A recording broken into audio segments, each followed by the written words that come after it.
Starting வந்து நாங்கள் 1 ரூபாயிலேருந்து வியாபாரம் பண்ணோம் சார். கொரோனாவில் வந்து பிறகு பைசா இல்லை. மக்கள் கிட்ட துட்டு இருந்தால் சாப்பிட்டவங்க கொள்ளாங்க. வந்து அந்த அளவுக்கு வியாபாரம் இல்லை. கூலி வேலைக்கு எப்போ ஒரு ரயில்வே ஸ்டேஷனாக வேலை செஞ்சுட்டேன். என்னுடைய தொழிலை நான் செய்யலாம், ஏன் அடுத்தவங்ககிட்ட நம்ம போனால் வர்ற இதாவது நம்ம குடும்பத்துக்கு தள்ளிக்கலாம்.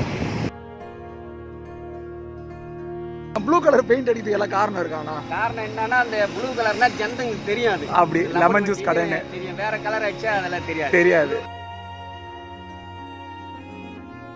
சரி, எந்த ஆசையும் இல்லை எங்களுக்கெல்லாம். இந்த பணம், இந்த ஆசைப்படுறது, இந்த சொத்து வாங்குறது இதெல்லாம் எதுவும். சின்ன கலைவானவர் வந்து பார்த்தீங்கன்னா நம்மளை விட்டு போயிட்டாரு.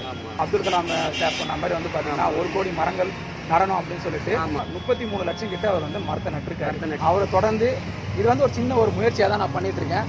எல்லாருக்கும் வந்து பார்த்தீங்கன்னா மரக்கன்று மாதிரி இது வந்து பார்த்தீங்கன்னா ஒரு தூண்டுதல் தான்.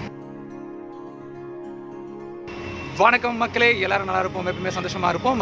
நான் தான் AK ஸ்கொயர். அண்ட் இன்னைக்கு வந்து பார்த்தீங்கன்னா ஒரு லெமன் ஜூஸ் விற்கிறவங்க, ஸோ அவங்கள பற்றி தான் நம்ம தெரிஞ்சுக்க போகிறோம். ஸோ வாங்க பார்க்கலாம்.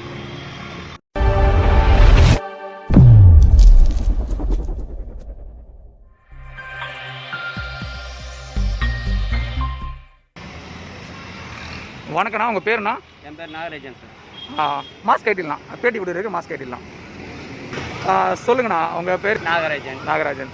எவ்வளோ நாளாண்ணா இந்த வியாபாரம் பார்த்துட்டு இருக்கீங்க? நாங்கள் இது வந்து ஒரு 12 வருஷமாக ஆகும். 12 வருஷமாக பார்த்துட்டு இருக்கீங்க. ஸ்டார்டிங்கில் இந்த கடையில் இந்த ரோட்டில் நாங்கள் தான் கடை வச்சு. அப்படிங்களா? ஸ்டார்டிங் வந்து நாங்கள் வந்து காட்பாடி பிறந்த ஊரெல்லாம் காட்பாடி. சின்ன பையனுக்கு உடம்பு சரியில்லாத இங்கே கடை வைக்க வந்துட்டோம். அப்படிங்களா? வளர்ச்சி கம்மி, இந்த கிளாஸ் சொசைட்டியில் சேர்ந்துருந்தோம். அப்படிங்களா? அவர் இறந்து 3 வருஷம் ஆயிடுச்சு. 3 வயசில் இறந்துட்டாரு. ஒரு பையன் இருக்கிறான். இப்போ பையன் வந்து ராம்பார்க்கில் வேலை செய்யணும். அப்படிங்களா? கடையை வச்சு தான் நம்மளுக்கு தொழில். அப்படிங்களா? சூப்பர்ண்ணா, நல்லது. வேற எதுவும் இல்லை எங்களுக்கு. இந்த தொழில் நம்பி தான் நாங்கள் இருக்கிறோம். சூப்பர்ண்ணா. பூர்வீகம் அதுண்ணா நமக்கு? பூர்வீகம் வந்து காட்பாடி கேவி குப்பம். காட்பாடி தான். காட்பாடி கேவி குப்பம். சென்னை வந்து எவ்வளோ நாள் ஆச்சு? சென்னையில் வந்து நாங்கள் இங்கே வந்து 27 வருஷம் ஆயிடுச்சு. அப்படிங்களா? 27 வருஷம் ஆயிடுச்சு. இங்கே செட்டில் ஆகிட்டோம் நாங்கள் வந்து. அப்படிங்களா? ஊரில் வீடு இருக்கு, இங்கே செட்டில் ஆகி இங்கே இருந்துச்சு. சூப்பர்ண்ணா. உங்கள் ஃபேமிலி பற்றி சொல்லுங்கள்.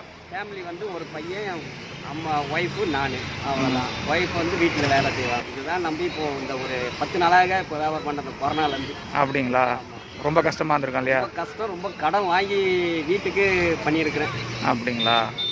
எப்படி, அதாவது நீங்கள் வந்து பார்த்தீங்கன்னா இருந்த வியாபாரத்துக்கும் இல்லை கொரோனா முடிஞ்சு இருக்கிற வியாபாரத்துக்கும் எப்படி இருக்குது? முதல்ல இருந்த வியாபாரம் நல்ல வியாபாரம். இப்போ கொரோனா இது ஸ்டார்டிங்கில் வந்து வியாபாரம் இல்லை. அந்த அளவுக்கு இல்லை. 300 ரூபா, 400 ரூபா, 200 ரூபா வியாபாரம். அதாவது குடும்பத்துக்கு எல்லாம் தொழிலுக்கு தான் இருக்கும். அப்படிங்களா? குடும்பத்துக்கு அந்த அளவுக்கு இல்லை எங்களுக்கு வியாபாரம். இப்போ கொரோனாவுக்கு முன்னாடினா, இப்போ வந்து ஒரு 2 வருஷம் முன்னாடி நினச்சிங்களேன், வருமானம்னா எவ்வளோ வரும்? வருமானம் வந்து எங்களுக்கு அப்போல்லாம் வந்து வெயில் சீசனில் வந்து டெய்லி ஒரு 400 ரூபா கிடைக்கும். எங்களுக்கு 300-400 கிடைக்கும். வியாபாரம் பண்ணால் 1000 ரூபா இதாகிடுச்சுன்னா 600 ரூபா முதல் போச்சுன்னா ஒரு 400 ரூபா வியாபாரம் பண்ணோம்.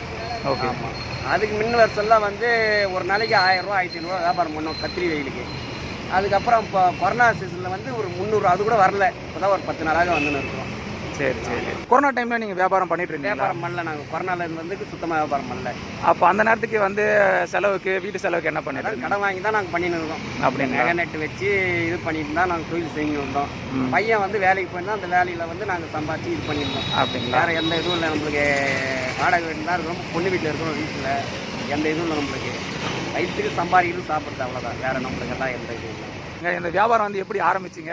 இல்லை இந்த மாதிரி வந்து ஸ்டார்டிங் வந்து டீ கடை தான் வச்சுருந்தோம். சரி. பொட்டி கடை வச்சுருந்தோம். இன்னொருத்தர் இந்த வண்டி அவர் வந்து எனக்கு கொடுத்துட்டு போயிட்டார். இந்த அரியலூருக்கு போயிட்டார். வண்டி எனக்கு வச்சுக்கோன்னு போயிட்டார். இந்த வண்டி தான் வியாபாரம் பண்ணிட்டு இருக்கோம். சரி சரி. வேறு எங்களுக்கு எந்த தொழிலும் இல்லை. ஆமாம். இதே வந்து இப்போ மழை சீசன் வந்தால் வீட்டில் தான் இருப்போம். எந்த வேலைக்கும் போகிறது நம்மளால் முடியல. முட்டி வலி, உடம்பு வீக்கு. நம்மளுக்கு அந்த சூழ்நிலைக்கு வேலைக்கு போகிற அளவுக்கு இல்லை. இப்போ வந்து பார்த்தீங்கன்னா டீ கடை வச்சுருந்தீங்க, எதனால இப்போ டீ கடை வியாபாரம் அதுவே தொடர்ந்து பண்ணியிருக்கலாமே? இல்லை, இங்கே வந்து கார்பரேஷன் வைக்கக்கூடாதுன்ட்டாங்க. மேல் இடத்துல பிரச்சனை வந்துச்சு. அதோட எடுத்துட்டாங்க. கடை எடுத்து இதாகிடுச்சு. ஒரு 13 வருஷம் ஆயிடுச்சு டீ கடைலாம் எடுத்துக்கலாம்.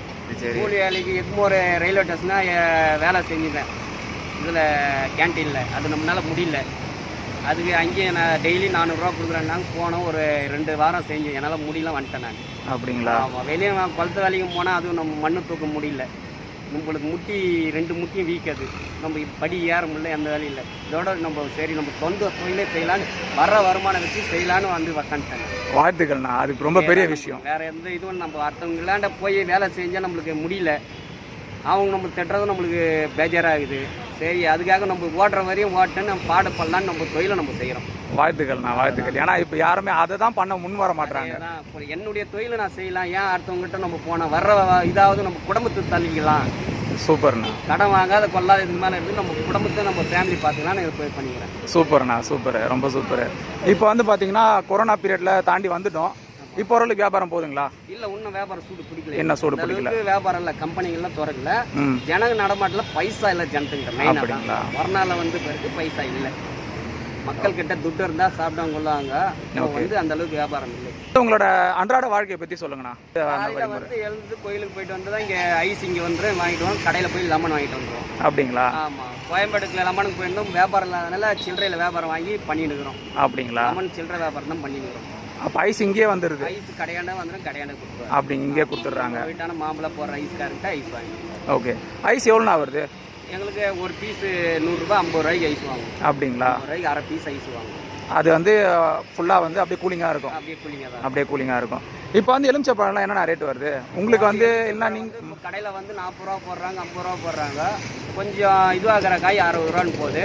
இப்போ நான் வாங்கிட்டு வர வியாபாரம் டெல்லாக இருக்கிறதுனால 30 ரூபா 40 ரூபா கோயம்பேட்டிலையும் தேவைக்காக கொஞ்சம் வேகமாக வாங்கிக்கிறேன். அதாவது தேவைக்காக ரேட் வாங்கிக்கிறோம். 50 ரூபா 40 ரூபா 30 ரூபான்னு என்ன ரேட்டில் வந்து அந்த ரேட் ஒவ்வொரு நாளைக்கு ஒவ்வொரு ரேட்.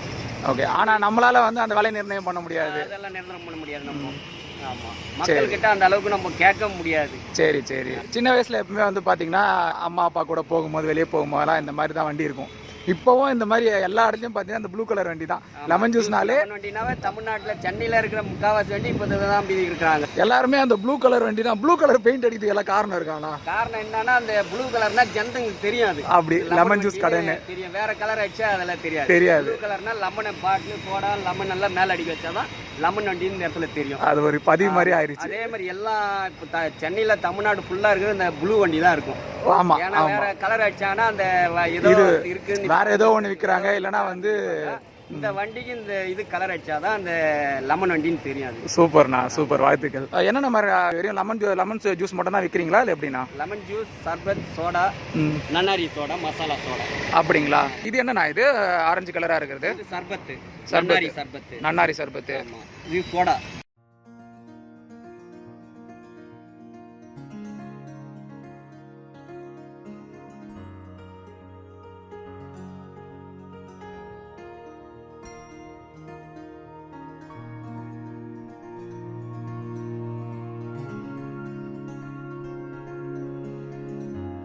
லெமன் ஜூஸ் வந்து என்ன விலையிலண்ணா நீங்கள் வந்து விற்கிறீங்க? ஸ்டார்டிங் வந்து நாங்கள் 1 ரூபாயிலேருந்து வியாபாரம் பண்ணோம் சார்.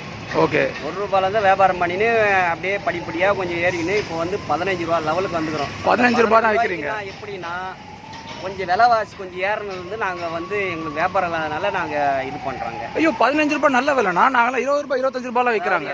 எதுக்காக நாங்கள் 15 ரூபா விற்கிறோன்னா சூழ்நிலை எங்களுக்கு அந்த அளவுக்கு இல்லை. வியாபாரம் இருக்கிற மாதிரி இருந்தால் 10 ரூபா தான் நான் வியாபாரம் பண்ணுவேன். மனசாட்சி வியாபாரம் 10 ரூபா தான் நான் பண்ணியிருந்தேன். இப்போ சூழ்நிலை வந்து லெமன் வந்து 120 ரூபா 130 ரூபா ரேட்டு ஏறின பிறகு தான் நாங்கள் எல்லாம் 15 ரூபான்னு விற்க ஆரம்பிச்சோம். சோடா வந்து 20 ரூபா.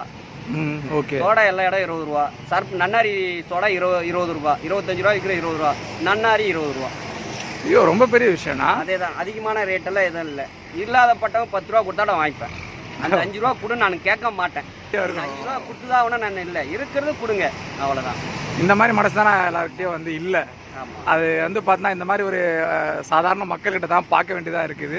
என்கிட்ட 10 ரூபா இருந்தால் 10 ரூபா இருந்தால் கூட கொடுங்க, அதுக்கெல்லாம் ஒன்றும் இல்லை. நீங்கள் எப்போ வந்தாலும் தாங்கன்னு 10 ரூபாய்க்கு கூட ஜூஸ் கொடுங்க. ரொம்ப சந்தோஷம்.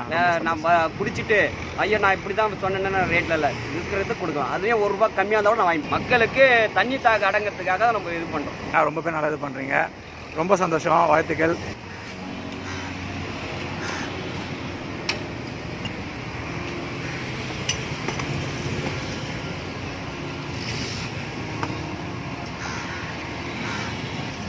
மக்களே, நமக்காக அண்ணன் வந்து பார்த்தீங்கன்னா லெமன் ஜூஸ் போட்டிருக்காங்க. எப்படி இருக்குன்னு பார்க்கலாம்.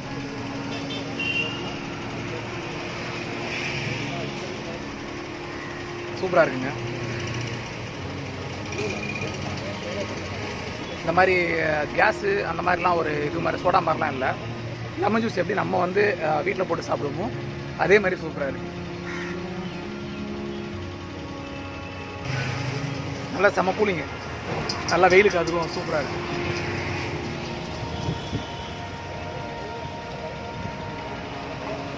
செம்ம.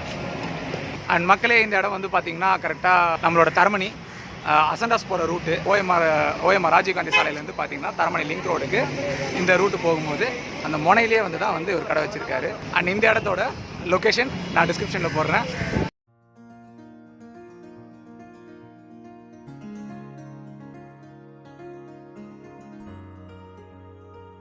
இந்த கேள்வி வந்து எல்லார்ட்டும் நான் கேட்குறது, உங்களோட சின்ன ஆசை என்ன, பெரிய ஆசை என்ன?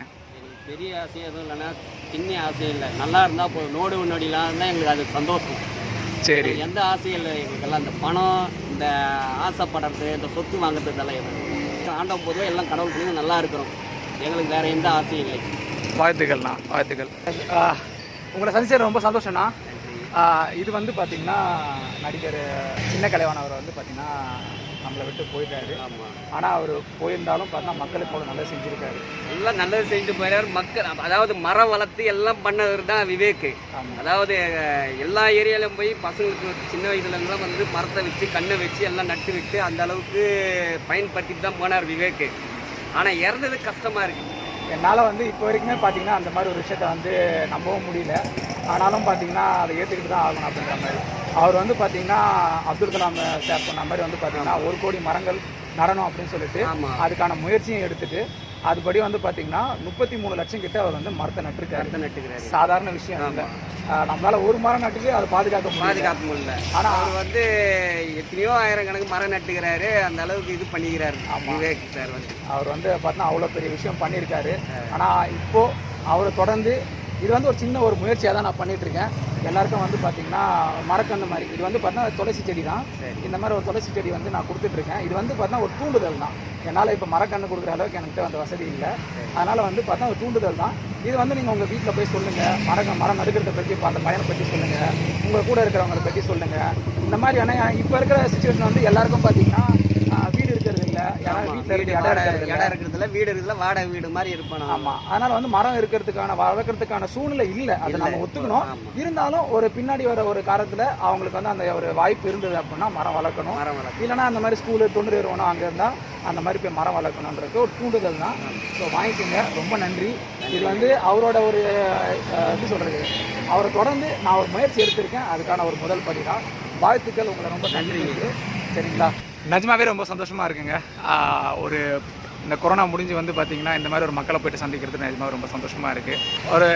ஒரு கிட்டத்தட்ட பார்த்திங்கன்னா ஒரு 30-35 வருஷமாக வந்து இதே இடத்துல ஜூஸ் கடை போட்டுட்டு டீ கடை போட்டுட்டுன்னு சொல்லிட்டு அவர் வந்து பார்த்தீங்கன்னா அவரோட அன்றாட வாழ்க்கையை வந்து தொடர்ந்துட்டு இருக்காரு. அவர் நிஜமாவே பாராட்டணும். அவரோட வியாபாரத்துக்கு வந்து ஊக்கம் கொடுக்கணும். அதை ஊக்குவிக்க தான் பார்த்தீங்கன்னா இந்த மாதிரி ஒரு சின்ன சின்ன முயற்சி பண்ணிகிட்ருக்கேன். இந்த மாதிரி ஒரு சின்ன சின்ன வியாபாரத்துக்கு நீங்களும் வந்து பார்த்தீங்கன்னா மக்களாக நீங்களும் வந்து ஊக்குவிக்குங்க. ஒரு பெரிய கடையில் தான் போய்ட்டு எல்லாமே பண்ணணும், ஒரு பெரிய கடையில் தான் வாங்கி நம்ம வந்து சாப்பிடணும் அப்படின்ற மாதிரி இல்லாமல் ஒரு சின்ன கடைக்கும் ஆதரவு கொடுக்கலாம். சரிங்களா? ஆனால் உங்களை சந்திச்சதில் ரொம்ப சந்தோஷம். ரொம்ப நன்றிங்க ஐயா. இந்த வியாபாரம் நல்லா பெருகணும், நீங்கள் மேன்மேலும் நல்லா வளரணும். இந்த மாதிரி சின்ன சின்ன வியாபாரம் இன்னும் நல்லா வளரணும். உங்களை செஞ்சது ரொம்ப நன்றி. எல்லாரும் நல்லா இருப்போம். எல்லாரும் நல்லா இருப்போம். எப்போவுமே சந்தோஷமாக இருப்போம். சந்தோஷம். வாழ்த்துக்கள். வணக்கம்.